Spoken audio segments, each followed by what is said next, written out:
Now we'd like to convene the plenary session of NRA External Advisors Meeting.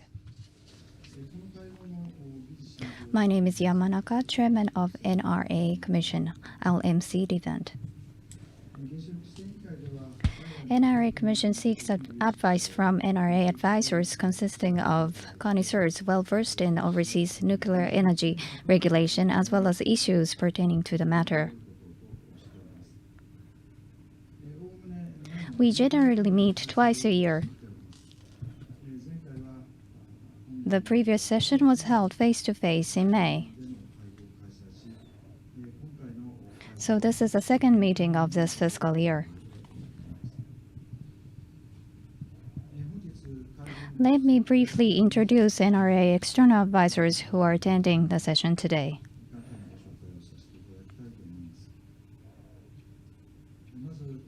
First, Mr. Richard Meserve, the former chairman of NRC in the United States. Ms. Dana Drabova, Director General of SUJB, the Czech Nuclear Regulatory Authority.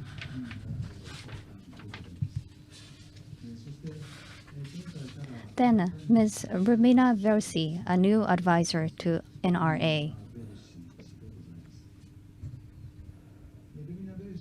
Ms. Versi chaired CNRC, Canadian Nuclear Safety Commission, for 5 years until she left the position early October.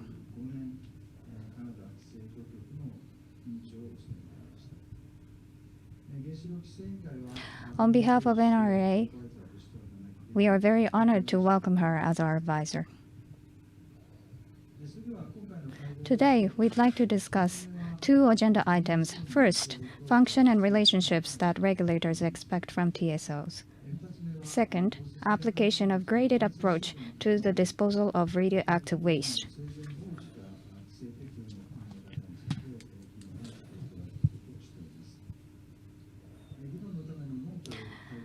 The related notes and documents are distributed for your reference, but the scope of our discussion today is not limited to the items described in the material. So let's move on to the first agenda item. Regarding the function and relationships that regulators expect from TSOs, we provided information to our advisors about the main features of internal and external TSOs organizations in Japan. So based on the material distributed, here in this session, we'd like to deliberate how to differentiate and clarify roles and responsibilities of internal and external TSOs according to research areas and research topics, collaboration through personal exchange, as well as communication between TSO and nuclear energy industry. Those are the topics that we'd like to cover today. Although it is not a TSO-related issue, but we'd also would like to cover seek your advice on external organizations who we outsource regulatory-related tasks. So this is such a precious opportunity, so we would like to solicit your open and honest opinions. Now, we'd like to begin discussing item number 1, regarding the function and relationship that regulators expect from TSOs. So we'd like to solicit your opinions from each advisor.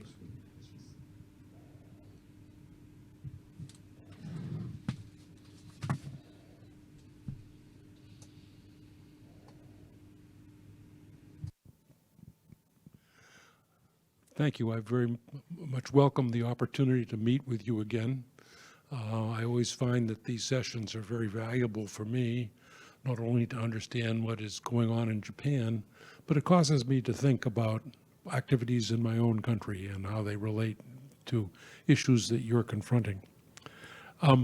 With regard to TSOs, I should say that the U.S. does not have a formal TSO, and that is, it has both internal and external capacity, however, to guide us in our work.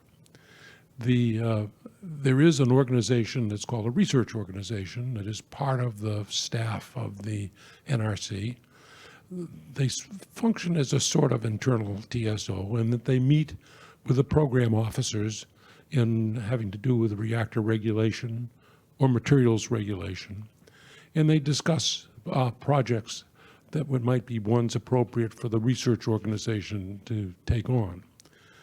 The idea is that the licensing parts of the NRC, both the reactor and the materials people, have to have the full technical capability to deal with the licensing issues in front of them. And the hope is that the research organization could serve as sort of a long-distance advisor with regard to issues that are expected to emerge, but are not ones that are currently before the NRC. So they have a close relationship with each other in helping to define the course that's going forward, and in order to assure that there's a capability within the NRC to deal with these issues. Let me say, for that to function effectively, there needs to be very tight communication that takes place between the NRC staff, the commissioners, and the licensee community. So we know what is coming, and we anticipate the skills that need to be developed, and that so that there can be understandings that are reached as to what information will be required by the NRC, some understanding about when it will be submitted, and understandings reached about the schedule by which those matters are going to be confronted. Let me also say that there is an internal capability within the NRC through what's called the Advisory Committee for Reactor Safeguards, which is a statutorily required committee, required by the Atomic Energy Act, that is made up of outside experts, very sophisticated, knowledgeable individuals, very prestigious group that does provide advice to the NRC with regard to various licensing matters. And they can be issues that are raised with the group by the commission itself, by the staff, and occasionally this group itself will decide that they should prepare a paper for the commission in anticipation there's an issue the commission may not be aware of, but with which you should be prepared to deal with. There is also technical inputs that are provided by external organizations through contracts. And these are very important capability that's arised for issues which the staff can appropriately outsource to an outside contractor. For example, on environmental matters, the NRC frequently contracts with the national laboratories, which are DOE national laboratories.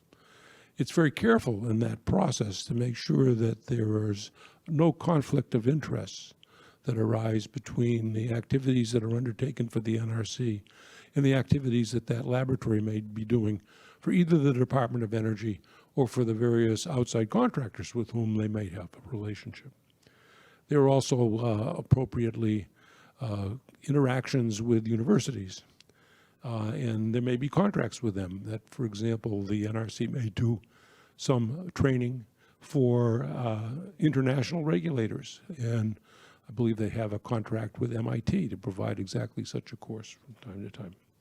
And again, making sure that one deals with conflicts of interest are very much appropriate, but there is a close connection between the skills that the staff has in both the contractor organization or the ACRS to make sure that there is a capacity to be able to respond to the information that is provided and to oversee it to make sure the right issues are addressed.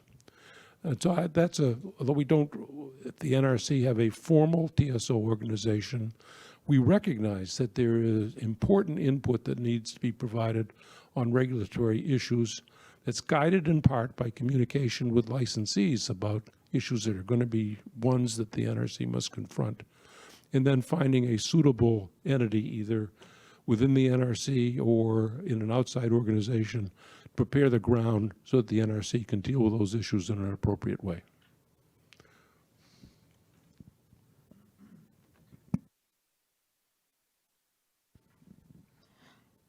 Good afternoon, everybody.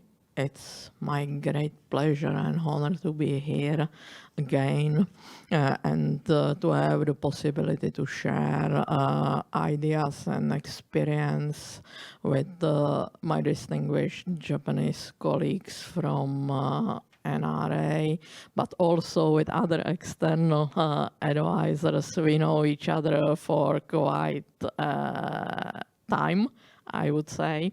But it's always a really valuable opportunity to share the news from nuclear area. What concerns TSO, Technical Support Organization to regulatory authority. In Czech Republic, State Office for Nuclear Safety has no internal technical support organization. This is the difference from NRA. Nevertheless, we established 2 public research institutes, and we partly finance them from our own budget. The second part of their financing comes directly from governmental budget for research and development. I would like to mention National Radiation Protection Institute. This is as it has in its name, technical support organization for radiation protection, radiation monitoring, and also for emergency preparedness. 5 years ago, we established the new branch in this National Radiation Protection Institute devoted to technical support in nuclear safety. Why? Because more and more we have the difficulties to cover all topics that are needed to make sound regulatory decision by our own staff, and we need stable and, I would like to underline, independent technical support. Nevertheless, we also, like Richard has mentioned, have partly cover our technical support needs by contracting universities and other research, development, and technical organization. But as the Czech Republic is a medium-sized country with medium-sized nuclear program, we have sometimes even to go abroad to contract what is not covered inland.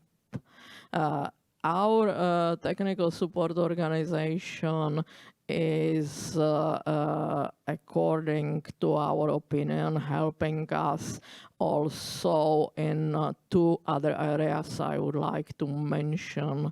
The first is recruiting newcomers, young people from universities, and get them step by step ready for, if they would be willing to join the regulatory authority, because the work in technical support organization can prepare them accordingly without the necessity to be strictly under the rules of the body of central administration, which State Office for Nuclear Safety is. The second very important thing is that in nuclear regulation area, and you know that better than me, we really have to be deeply involved in international cooperation, international fora, and try to collect and reflect the inputs from those international fora to be able to anticipate development which will be ahead of us, and also to anticipate maybe the intentions of nuclear industry for a time to come.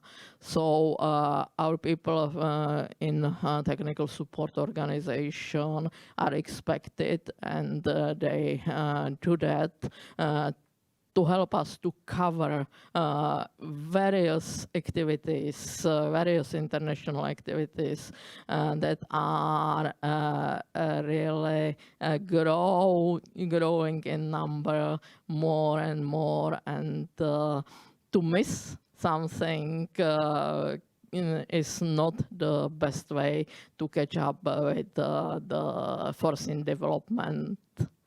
Thank you. Good afternoon, and it is indeed a huge pleasure for me to join this august group of external advisors, and I very much look forward to sharing my perspectives on various aspects of safety and nuclear energy with the commissioners at the NRA.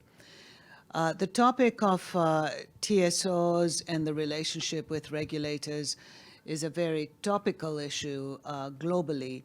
And in just this last year, regulators from around the world have been looking at this very same topic to see is what we have working and can it be improved. And I think the conclusion we have all reached is there is no one size that fits all. There isn't a perfect model that all of us can apply. It's very much what the different regulators, the different countries need, and what works best for them. And as we've heard from the United States and the Czech Republic, again, there are nuances to a similar model. In Canada, at the Canadian Nuclear Safety Commission, we do have an internal TSO. In fact, it's the largest group within the organization. So the CNSC's got 1,000 staff, of which 300 are with our technical support branch. And while this group does all the technical support to help with the licensing and oversight of nuclear facilities, there is no research facility that we have, and we don't do our own internal research. It is contracted out. And that happens in a couple of ways. We have within our technical support branch a division called Innovation and Research Group that coordinates the research needs for the organization, contracts the research work out, and oversees the delivery of that research work.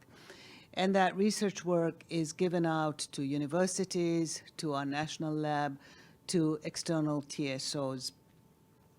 We also do a lot of bilateral work with other regulators in conducting research, and sometimes on a multilateral basis with international, under the auspices of international organizations like the OECD's Nuclear Energy Agency. And most recently, we got additional funding with advanced technologies that are getting introduced, like small modular reactors. And that additional funding, which is a program for over the next 5 years, the research is conducted almost exclusively by universities in Canada. And it's not only on really research on SMRs, but it really is qualifying graduate students in nuclear energy, in advanced technologies, because these hopefully will be future employees of the regulator. And what we have found, what is important for that relationship between the regulator and those external bodies that do research on our behalf, is that there has to be alignment on the objectives of the regulator and the research work that is happening. And in Canada, a lot of the R&D, the research and development work in the nuclear energy space, is funded by the federal government. They have a science and technology research and development program. And our chief science officer, the head of our technical support branch, sits on that steering committee to make sure that it influences what that program is. And many of the research projects that are conducted under that federal program, if it is very much driven from a need of the regulator, then staff from the CNSC would actually be chairing those working groups. Another key aspect, besides making sure there is alignment on the research work and the regulator's objectives, is something that Richard spoke about earlier, the importance that the regulator is well aware of what's coming down the road, that is aware, is anticipating what new innovation, new technologies, new research needs are, where the licensees are heading as far as introducing new innovation, and that the regulator is ready to regulate that and is not an unnecessary barrier or an impediment for the introduction of new technologies. And so what that requires is early engagement of the regulator by the licensees to keep us informed. You know, we talked about communication, and that communication needs to happen at different levels of the organization, starting with the CEOs and the chair, with the CNOs, and so on down the road, to make sure that the regulator is well informed and thus well equipped to be ready to regulate any new technologies. And when we do this early engagement, it's very, very important to know that the regulator is not taking any regulatory position at that time. It is just part of the learning process, part of the awareness process. That regulatory position, those licensing decisions would happen much later on in a very different formal setting. So again, coming to the relationships, it's very important that those different accountabilities are well laid out, that those relationships are well established, that there is open dialogue not only between the regulator and the TSOs, but between the regulator, TSOs, and licensees to make sure that that whole system and that process works efficiently. Thank you.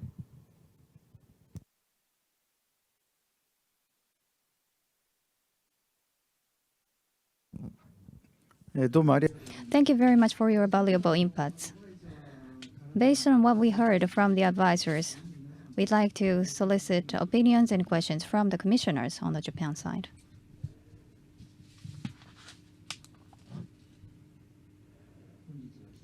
Thank you very much for your valuable inputs. Regarding the TSO, Technical Support Organization, I understand your experiences from the United States, Canada, and Czech Republic. Based on what we heard, there is internal TSO and external TSO.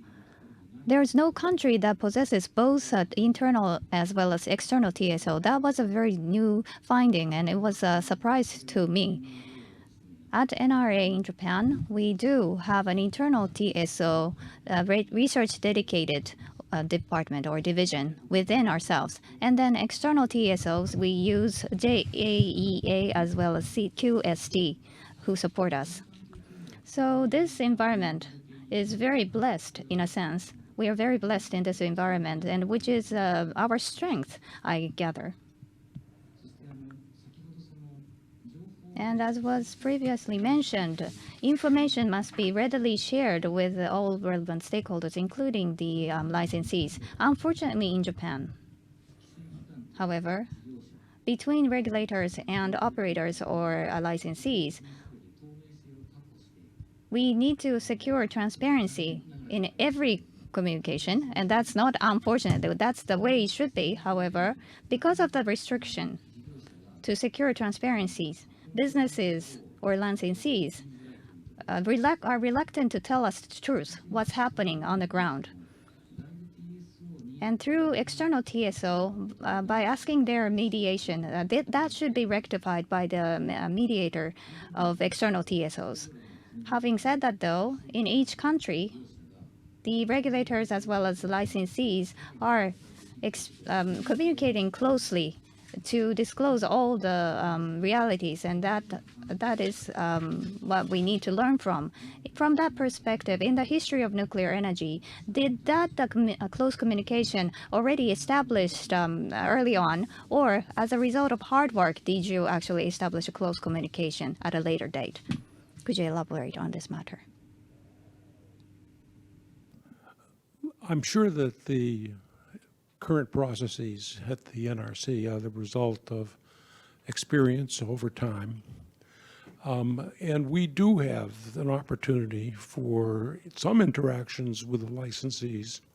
We're very careful because we have a statute that requires certain kinds of actions have to be public. So if there's a licensing proposal and decision that's being made, that would be made in a public meeting. But where there's just information that's being exchanged about licensee may be coming forward with a particular licensing matter, not asking for a decision, but just informing the regulator that there will be a matter that they are going to have to deal with, that would be something that would not necessarily have to be a public meeting. Let me say that quite frequently it would be important to the licensee that it may not want to reveal that it's thinking about the prospect it could proceed on something for appropriate economic or technical reasons. And there is an opportunity, of course, as well, to submit proprietary information to the NRC as a matter of ordinary course that would not be disclosed to the public. The general subject matter might well be something that is disclosed, but the details about what is contemplated would not be. My personal view is that it's very important actually to have a candid exchange with your licensees, regulated entities, with others with whom you do business as a part of your ordinary course, and that it is not necessary that all of that be public because it could constrain the conversation in ways that are not helpful to you or them. And so I think that it would be appropriate for Japan to define some policies that specify more clearly exactly what meetings should remain public and which ones are appropriate to have without having the full public disclosure of the details. And it possibly could be monitored by a third party to make sure that appropriate conversations are taking place. But I realize that this is a sensitive subject for Japan because of the Fukushima accident. It's important that the regulator be seen as being one that is making its decisions based on appropriate criteria. And I have a feeling that this is a subject in which, as time goes on, it might be appropriate to adjust your policy to allow full and candid conversations in all kinds of fora going forward.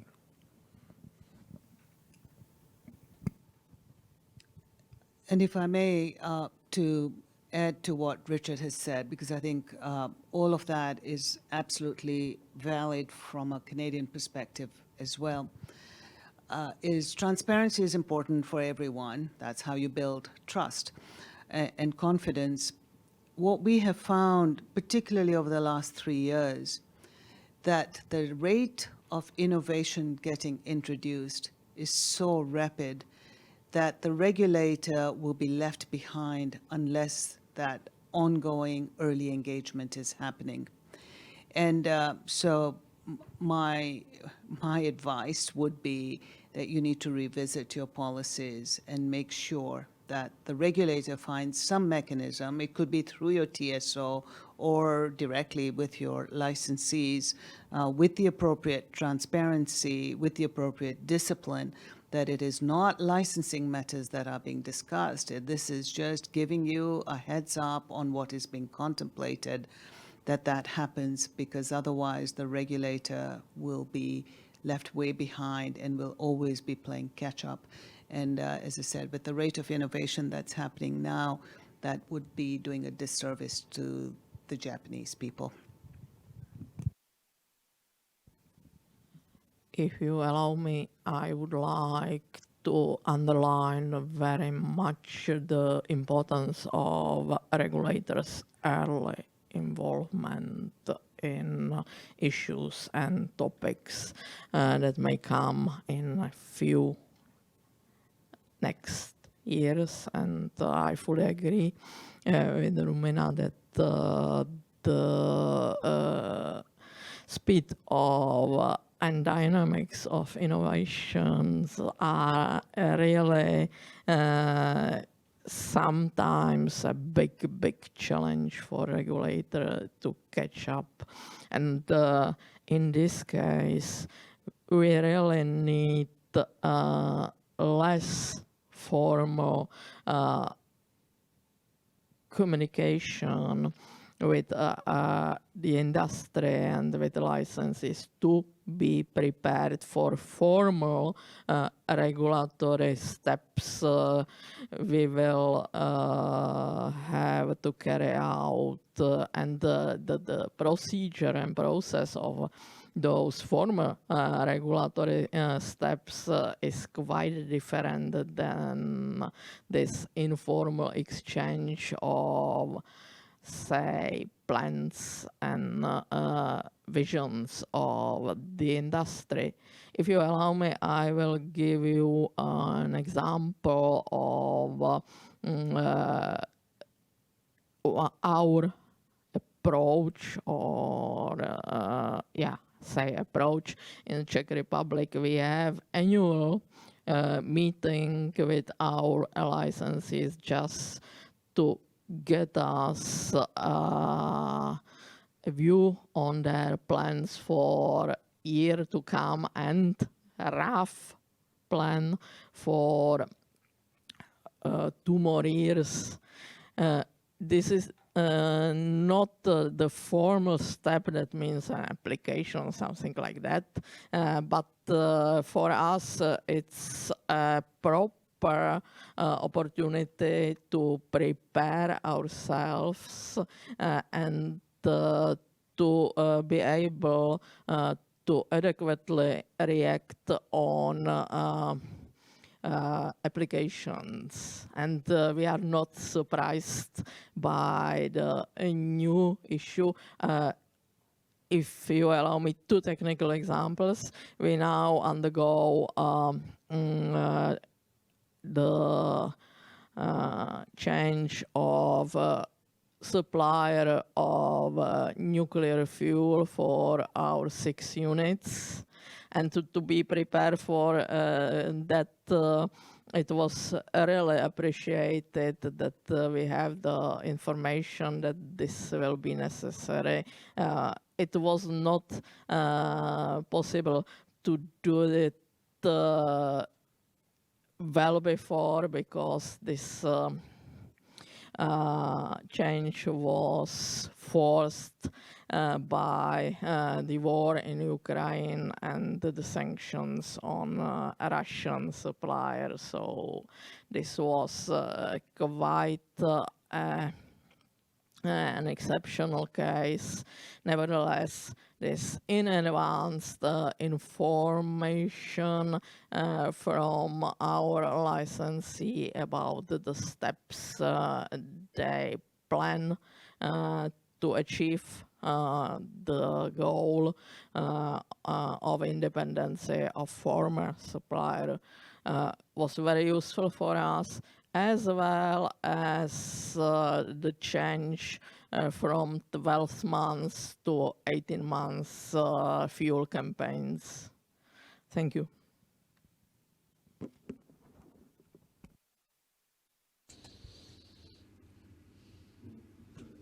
Any other comments? Thank you very much. By getting the information early, the regulator can take action appropriately. And for the new safety technologies being introduced, or when an issue may arise, you can take action early. And a result of that, you are able to make sure that there is no impact to the people of the country. So transparency is obviously important always, but getting information early is also important. So we'll try to make sure that we can go with both approaches. Thank you. So we learned about the different countries and about the regulators and the TSO's relationship. There are countries with no TSO, or there are countries with external TSOs. So we learned about that today. The NRA in Japan has internal and external TSOs. And the reason for that is because when there's a safety-related issue at a facility, the latest knowledge that the TSOs have or academic knowledge can be the basis to they can give us advice at an early stage. That's a very important role that the TSOs play for us. In case of Japan, after the Fukushima accident, the technical advice and dialogue with the NRA, we always think about neutrality and also independency. Or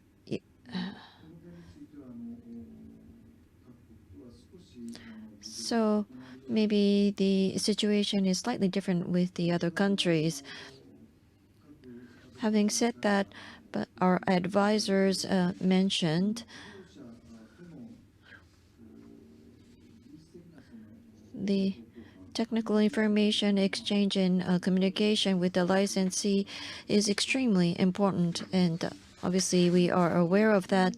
And if possible, as a regulator, in order to anticipate what we need to do next, in order to make that decision early, it's important to have information exchanges. And the speed of innovation is so fast currently. This is common throughout the world, that we understand that aspect as well. From that perspective, we are able to have open information exchanges with the licensee. And currently, it might be difficult for us to have closed communication with the licensees. I think first, it's important for us to get the confidence of the Japanese people as a regulator. And with that, hopefully we can think about different approaches when it comes to getting the information from the licensees. How about our other members, commission members? Thank you very much for the advice. Regarding communication, this has become an opportunity for me to think about this once again. The licensees and the regulators both has the same goal of using nuclear power in a safe manner. For that, we're just taking different roles. But in Japan, there was the regulatory capture, and that led to the accident in Fukushima. So in an extreme sense, we have made everything transparent. So the regulator and the licensee's relationship seems to be in a conflict. So maybe the relationship is unfortunately a little warped. But as independent professionals, while securing transparency, we would like to create a relationship where we can have the right level of dialogue. So with your advice, that is something that I'm thinking about now. Thank you. Please. Thank you very much for your valuable advice. When it comes to using universities or national labs, there's students and also people who might be working in the industry or the regulator. Do you think about those possible newcomers to the regulator and the licensees when you ask the universities to do some work for you? A very key objective for us contracting work to universities is making sure that those graduate students get the appropriate learning and experience around nuclear energy and application and safe application of it for the very purpose that we see them as potential employees of us as a regulator. So we see the research projects that we have contracted them as almost training ground for us hiring them down the road. And so, yes, it is very much front and center on our minds when we work with universities is they could be potential employees for us. As we look at where we want to hire, when we looking for specialists and experts and people with PhDs, the universities is, or those who do research is a primary area for us. So it's a high priority, yes. I should add that we have the benefit in the United States that the Department of Energy has a very major program of developing nuclear technology of all kinds. And it has its own program where it funds activities at universities to the tunes of tens of millions of dollars every year that goes for universities to come forward with proposals, and the Department of Energy funds them. The NRC gets the benefit of that educational opportunities as well as through its own direct contracting with the universities. We do anticipate that as it's great, there's a belief that in the United States we're going to have new construction, and it's going to be essential to develop manpower of all kinds that range from skilled workers to welders and all of the craft workers you need through sophisticated engineers for the kinds of analyses that are necessary for preparing licensing documents or responding to them. So we're going to need people, and we're very aware of that. And my personal view is that there needs to be a government-wide program to make sure that those needs are appropriately anticipated and that we have people in the pipeline of training so they're available when they're needed. It's not just an NRC problem, it's an all-of-government problem.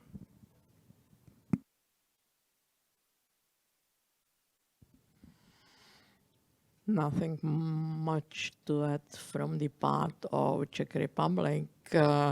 As other countries, we face growing difficulties in hiring adequately educated staff coming from universities, but not only from universities. We try to hire everywhere, and the difficulties are really worrisome for us. Nevertheless, as my colleague just mentioned, the interaction and collaboration with technical universities is for us a key tool to overcome step by step in the long term this difficulty. And as I have mentioned, we also use other tool, that means our external TSO, because for young people it's much more attractive to work in the research development field than to go directly to the regulatory authority.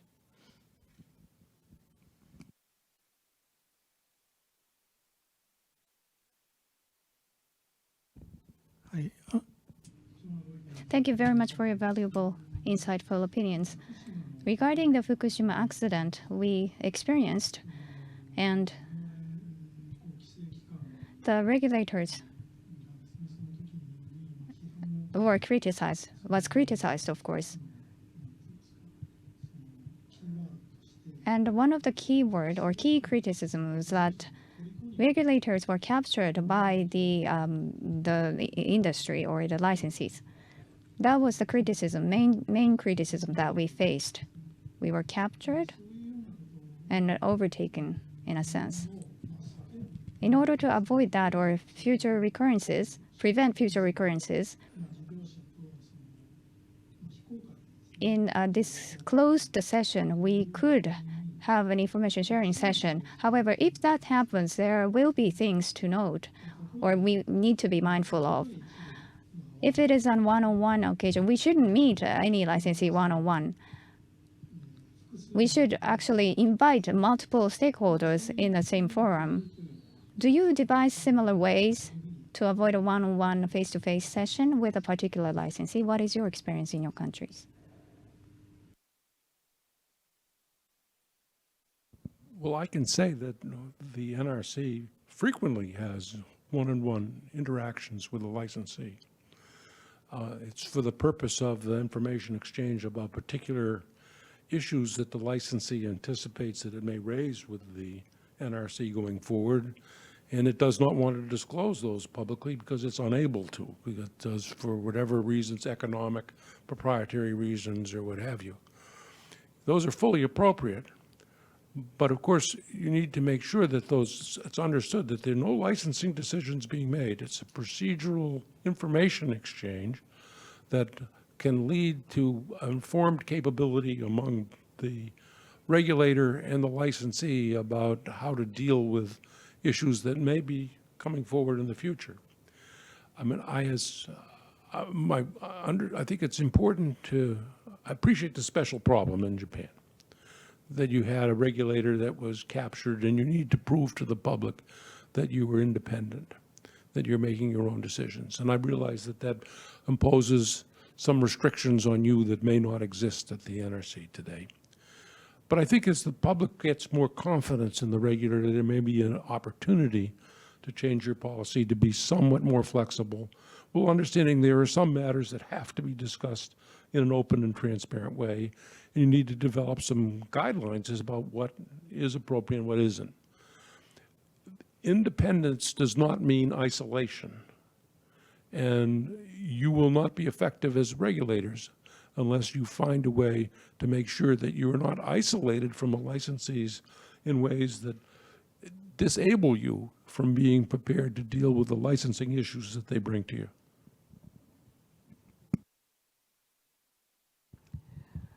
Yeah, I don't know what more I can add to that other than each country's situation is different.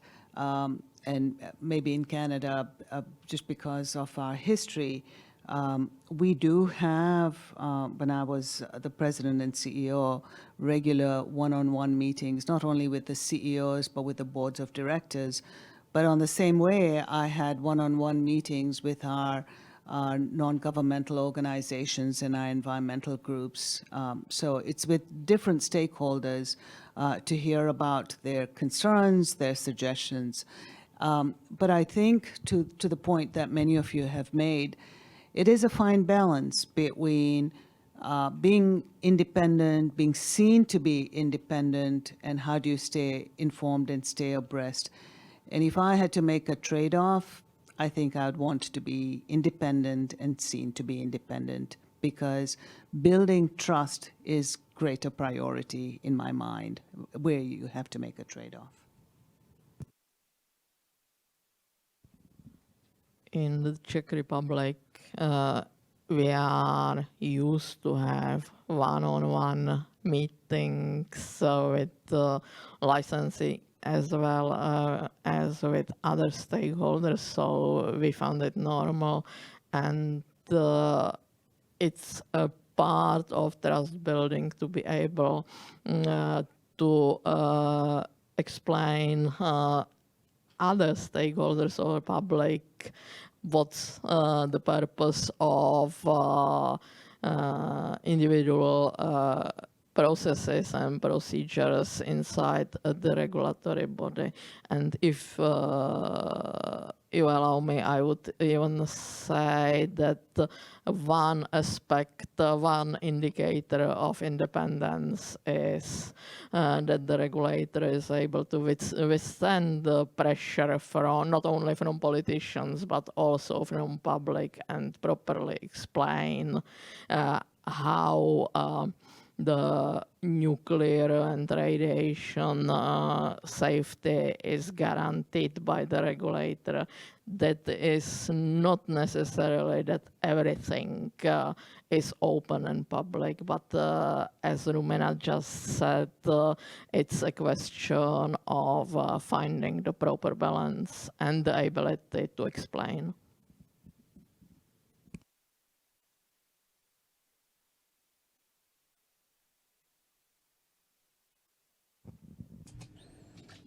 May I? Thank you very much for the wonderful comments.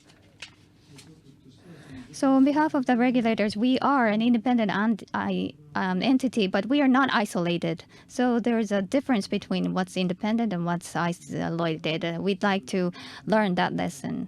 And through the dialogues with multiple stakeholders, well, there is room for improvement for us in terms of the interactions with multiple stakeholders. So we'd like to apply the lessons learned from you. And in order to regain trust from the public, we would like to strive towards winning or regaining credibility from them. And for that purpose, we'd like to continue soliciting your input. Moving on to the second item on the agenda. Application of graded approach to the disposal of radioactive waste.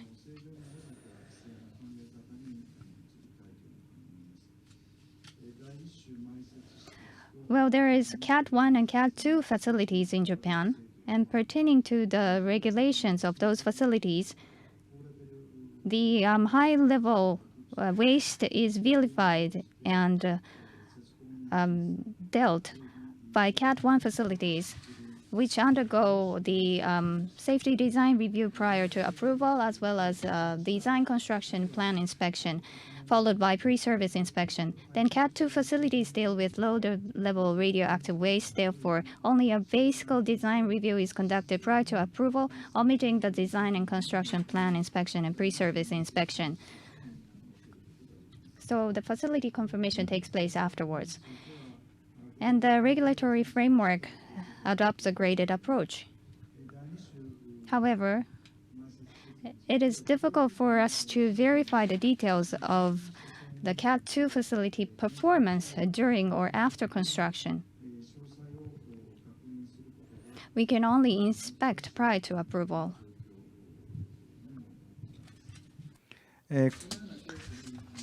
So what kind of approaches would be appropriate? This is the question that we would like to cover in our discussion. First, may we ask the advisors to give us some comments? Well, let me say that we, like Japan, and like I think all of us here, recognize that there are different risks for different kinds of waste. And you have essentially have a graded approach that the ones that are the least dangerous can have a somewhat lighter regulatory touch, so much softer regulatory requirements than you would have, for example, for waste that have much higher risk. And we have several gradations in the United States that, from high-level waste all the way down to the lowest level of waste, which is class 1 waste, which may be things like contaminated gloves or materials that come from nuclear plants, resins and so forth, that have very slight radioactive content that need to go to a regulated facility and have the lightest regulatory requirements. So let me say, I think the thrust of your question is the extent to which the activities that are undertaken with regard to these facilities include the capacity to be able to not only license them, but to supervise construction and to inspect them.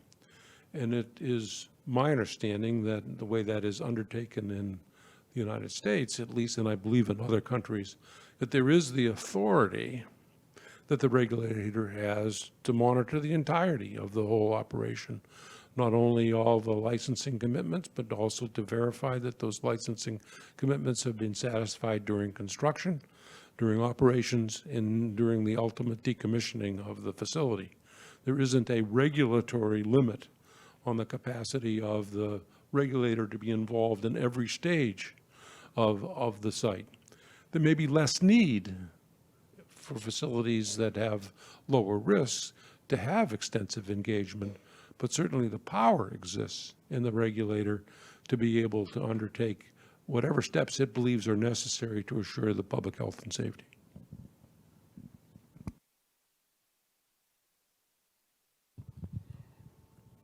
Add a couple more things, agree with everything that Richard has said. In the Canadian context, the biggest concern that we hear from the public when it comes to nuclear energy is around radioactive waste management and disposal. And so, yes, we want a graded approach, but, similar to our conversation earlier on, it is also what's the public perception and where's the public's concerns. And so when it comes to waste, even it is low-level waste or very low-level waste, there is still concern. And we just very recently have gone through a licensing process for a near-surface disposal facility, a pit disposal for low-level waste.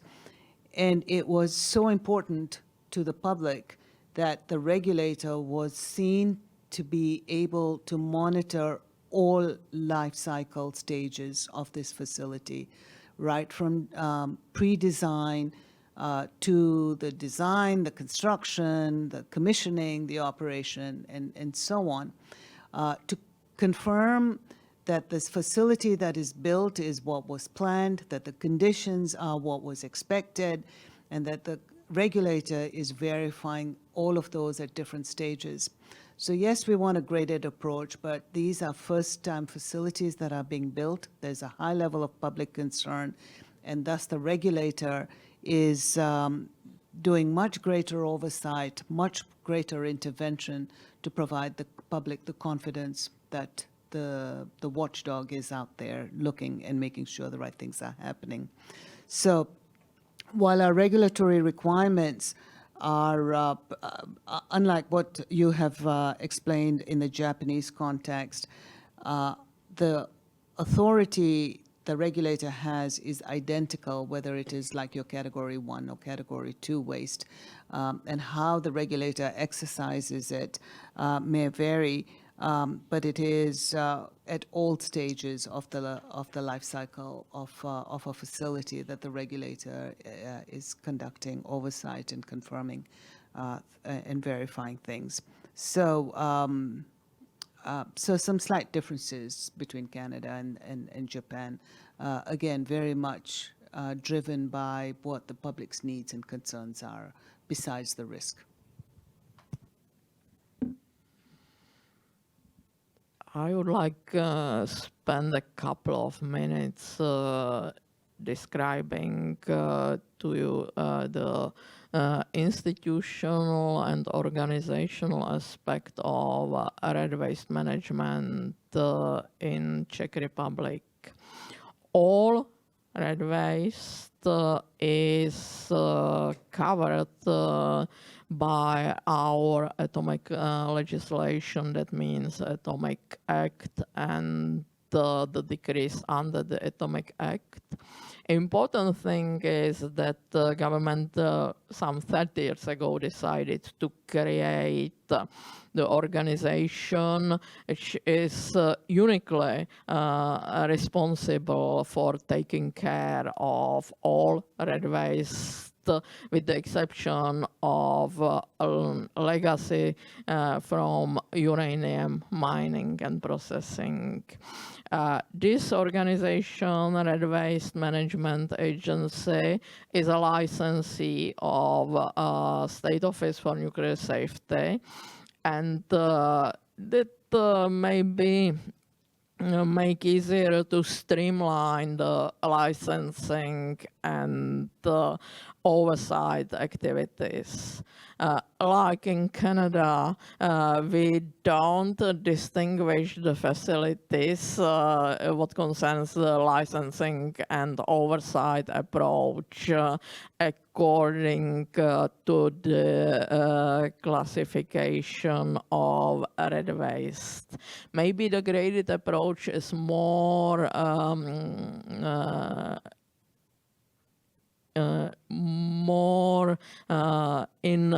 the level of detail we use in the assessment of individual licensing steps, but we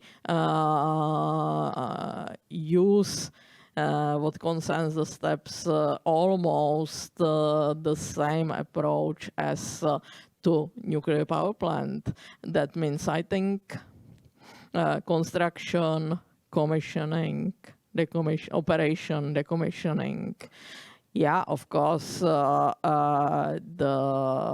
detail we require in safety reports, for instance, can be adjusted accordingly to red waste to be disposed in the facility. Nevertheless, I would like to underline that we will have to decide on siting of deep geological repository in maybe 10 years. And this is something like site nuclear power plant. That means this will be really a very complex procedure, and very demanding. Nevertheless, we are lucky enough that we have a repository for institutional low and medium level red waste in operation, and we don't expect the licensing of new one until the end of the century. So our activity concerns or is concentrated on periodic safety assessments and inspection.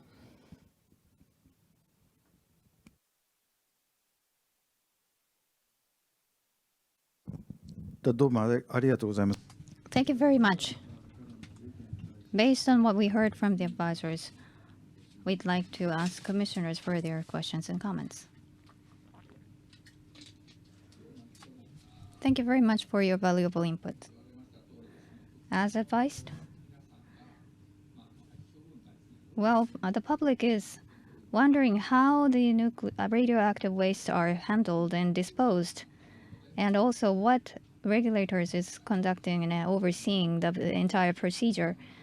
So it is an area of interest. The pit disposal facility is under construction, and going forward, when the the disposal facility will be constructed, then this is an area where much deliberation is needed. So the entire process must be monitored. That is key. For example, when it comes to the pit disposal, once it's constructed, for the next 300 years, it will be, well, 300 years and plus, it will be regulated. So we need to make sure that there is no radioactive being leaked from that premises. And also about the safety evaluation for the next 300 years and onwards, or 1,000 years, or maybe beyond, we need to make sure that the radioactive discharge to the environment, that needs a careful and long-term prudent process that we need to apply. So we need to monitor this entire disposal procedure very carefully. Another follow-up question, if I may. Regarding the pit disposal, which has been constructed in Japan, and to be more specific, when you actually give the permission, well, based on what we understand, how are you actually performing an inspection to confirm all the conditions being met? So inspection as well as review. How do you align these two different steps in your own experiences?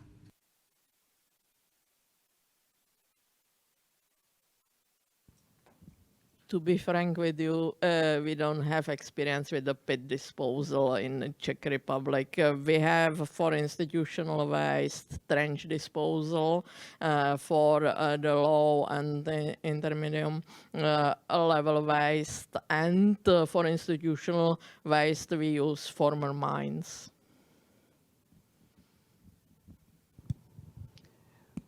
So in Canada, we have one, and I don't know whether, I guess it's equivalent to your pit disposal for contaminated soil.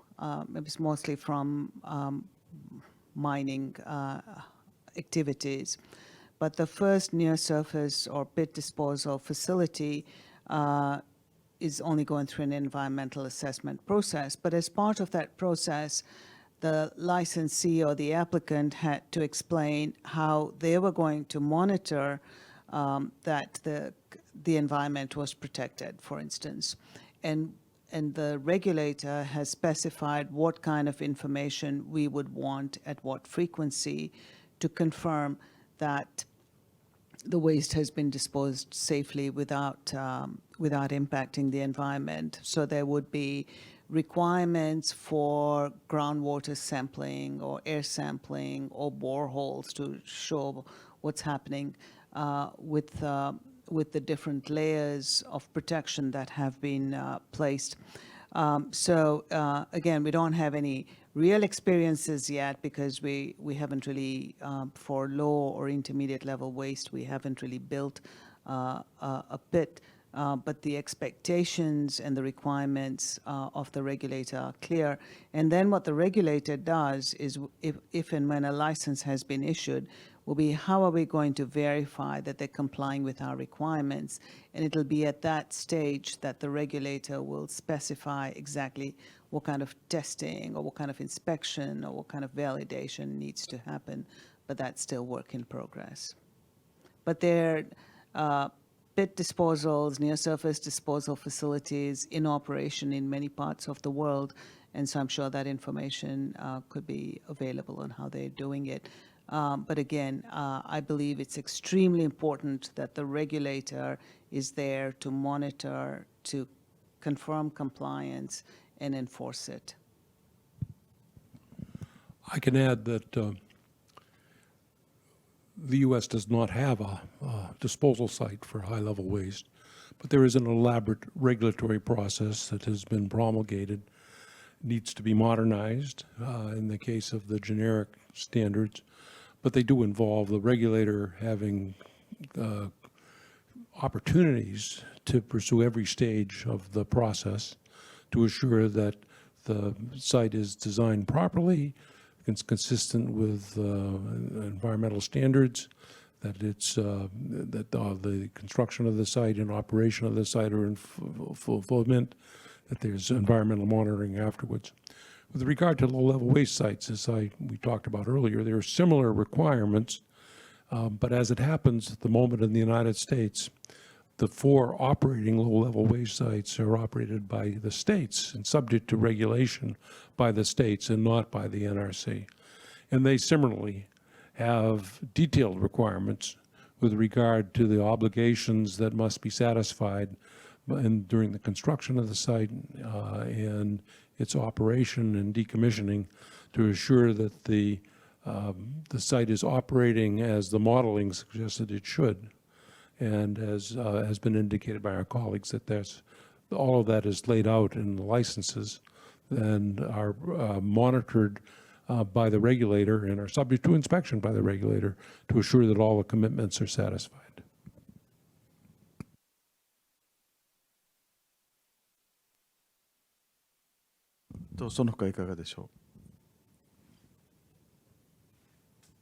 Any other comments from the commissioners? May I? Thank you very much for the inputs. Based on what we heard, so regarding the graded approach, depending on the size of risk, the regulatory regulation severeness may vary. However, at each level, there's no step that can be omitted, I understood. And also, each step must be covered by the regulators. well, that needs to be ensured not only on our behalf, but also we need to actually demonstrate that the regulation is stepping in every step. That is important. Does not apply for disposal, but research reactors and others we should apply the same logic to research reactors and elsewhere. Thank you very much. Any other comments? As Commissioner Sugiyama mentioned right now, as a mindset, that's the basic mindset we should be all aware of. That is the assumption. And upon that, when we adopt a graded approach, we need to explain why we are adopting this approach in a logical way. So as a mindset, yes, it is important that regulators must be involved in each and every step and then apply a graded approach. So we need to provide a full accountability for each step. That is the key message I received. Any other comments? Maybe? Yes. Thank you very much, Commissioner Pan, for this remark, because it underlines a big priority of regulatory authority. It's almost mission impossible to try to explain, especially to the public, a risk-oriented approach, and to explain even that there are various levels of risks for various facilities and activities, but it's a never-ending story explaining this. But we should, as regulators, carry on, because to educate the public in at least to some level understand risks connected with various day-to-day life activities and compare them to various facilities and activities in nuclear field is crucially important for our work. Thank you.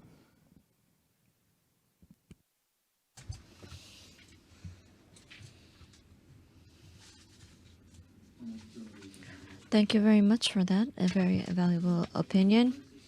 When it comes to the red waste facilities, we talked about the graded approach and also how to do reviews and inspections. At the NRA 3 years ago, with the US NRC, we learned about the ROP process that is used in the US. And with that, we introduced a new inspection scheme. It's not just for the nuclear power stations, it's also for nuclear fuel facilities and also red waste disposal facilities. This approach will be taken in all facilities. Depending on the level of risk, the inspections and the regulations may differ, but the monitoring will continuously be done, must be done. And this is true for the other nuclear-related facilities. This is something that the public is very much interested in, and in order to get the understanding, gain the understanding, these types of activities must continue on. That is the advice that we got. With the new inspection scheme, we were able to introduce this new inspection scheme for the safety of the disposal facilities for those that are being constructed, and after construction we will make sure that we do the necessary checks. Thank you very much for the valuable advice. Today we covered 2 discussion points, and we would like to refer to your valuable information that we got today, and thank you very much to the advisors who came despite your very busy schedules and for traveling a very, very long distance. With this, we would like to close the external advisors meeting. Thank you very much.